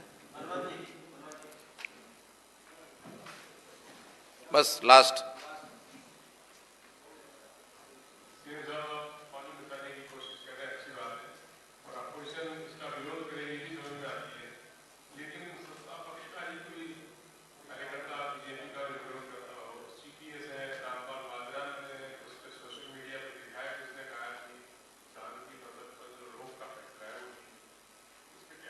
पहली बात तो कि हमने धान की फसल पर रोक नहीं लगाई है। अगर रोक कहीं लगाई है तो सिर्फ पंचायती जमीन पर कहा है कि जो 35 मीटर से पानी नीचे चला गया और पंचायती जमीन है, वहां 50% ही धान बोए, इतनी तो रोक संभव जाती है, बाकी कोई रोक नहीं है। बाकी हमारी अपील है, और उस अपील में एक अगर रोक को ये थी कि 50% से ज्यादा अगर कोई डाइवर्सिफाई नहीं करेगा तो उसको 7,000 रुपया नहीं देंगे। आज हमने उसको भी मुक्त कर दिया उससे, तो इसलिए कोई रोक नहीं है। हमारी अपील का अगर असर होगा तो समझेंगे कि उन्होंने आगे आने वाली पीढ़ी के साथ न्याय किया है, और अगर अपील का असर नहीं होगा तो कम से कम मैं ये कह सकता हूँ मेरा कुछ नहीं बिगड़ने वाला, उनकी आने वाली पीढ़ियां वही उनको घेर लेंगी, गालियां बकेंगी। अपने पूर्वजों, अपने वंशजों से वो अपनी इज्जत करवाना चाहते हैं या अपना अपमान करना चाहते हैं, ये उन किसानों को देखना है। किसान सब समझ गया करना है, लेकिन एक जो कठिनाई किसान की है कि वर्तमान में जब तक उस जमीन पर और कुछ ना पैदा हो तब तक क्या करें, इतनी बात उनकी हमको समझ में आती है। इस पर रास्ता मिल बैठ के निकाल रहे हैं।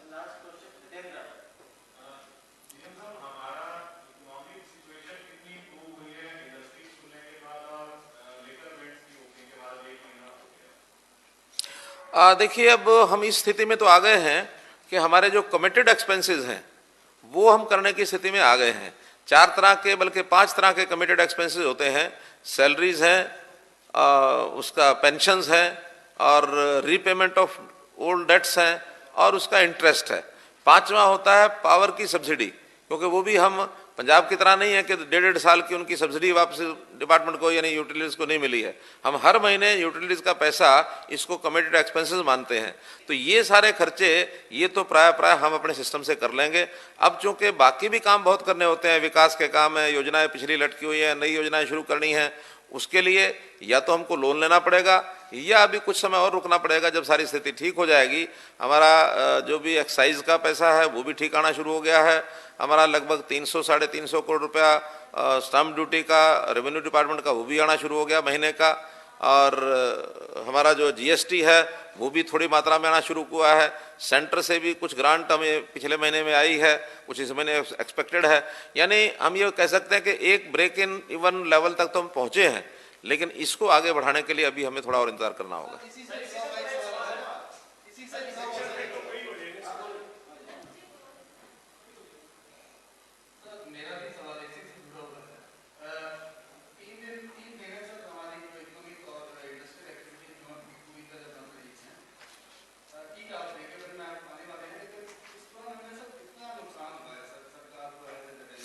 मुझे लगता है लगभग 10 से 12 हजार करोड़ रुपया हमारा टोटल लॉस हुआ है 3 महीने में। किसानों वाले मुद्दे से अलग आ ही गए हैं, तो मेरा एक सवाल है सर, हरियाणा कर्मचारी चयन आयोग में बहुत सारे हजारों हजार युवाओं का भविष्य हरियाणा कर्मचारी आयोग की मुट्ठी में है सर।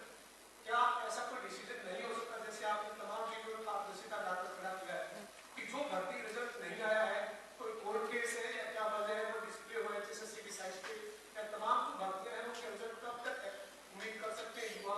क्योंकि सर हजारों हजार युवा परेशान है हरियाणा का। मैं एक पर्टिकुलर भर्ती किसी की भी बात नहीं कर रहा सर, तमाम भर्तियों की बात करूं तो पिछले 3 साल 4 साल 5 साल से वेटिंग में, रिजल्ट की वेटिंग में। ठीक बात है आपकी कि बहुत सी भर्तियां कोर्ट के छोटे मोटे एक विषय के कारण से भी अटक जाती हैं। अब वहाँ तो मानो 1000 भर्तियां हैं और एक आदमी भी वहाँ चला जाए कि हाँ मेरा तो चयन होना था या मेरा नंबर इसमें नहीं आया है, मैं तो इंटरव्यू में नहीं बुलाया हूँ। तो कोर्ट आजकल ऐसे हैं कि बिना सोचे समझे, अब मैं ये शब्द कह तो रहा हूँ, कहीं वहाँ ना पहुँचा देना आप।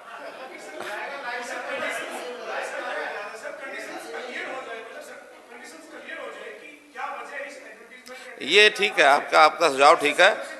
ये मेरी बात, मुझे लगता है आपकी बात और मेरी बात वहाँ पहुँच गई होगी, नहीं पहुँचेगी तो मिलकर पहुँचा देंगे कि इसको कम से कम वेबसाइट के ऊपर ही ओपन करें कि ये किस कारण से रुका हुआ है, ताकि वो लोग जो है अपने आप उसका जो किसी को कुछ संज्ञान लेना हो तो उसका ले। वैसे अभी हमने जेईज के रिजल्ट निकाले हैं, क्लर्कों के शायद आने वाले हैं बहुत जल्दी, करेंगे। चलिए बहुत बहुत धन्यवाद, बहुत बहुत धन्यवाद।